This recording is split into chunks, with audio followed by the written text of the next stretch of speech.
Una trentina i profughi abbandonati oggi pomeriggio in A4 all'altezza di Cessalto da un camionista. Si tratta di afghani e pakistani provenienti dall'Ungheria e scaricati dall'autotrasportatore lungo una piazzola di sosta. Gruppo portato poi in una scuola elementare del Veneziano per le prime cure.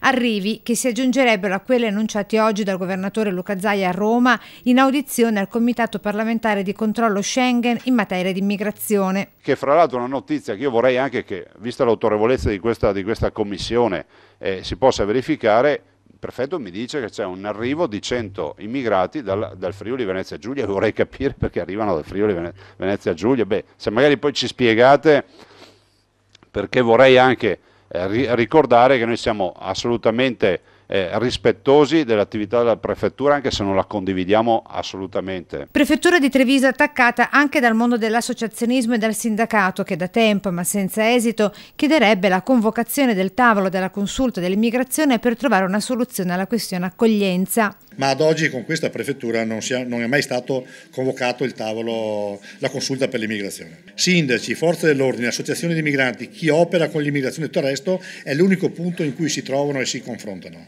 E credo che per creare le condizioni per individuare soluzioni quello sia un passaggio adeguato. Se ne è parlato nel corso del rapporto di Anolf e Cooperativa Servire sull'immigrazione e che vede la provincia di Treviso al primo posto nel Veneto per il numero di residenti stranieri con oltre 98.000 presenze, delle quali 493 costituite dai profughi giunti da inizio anno.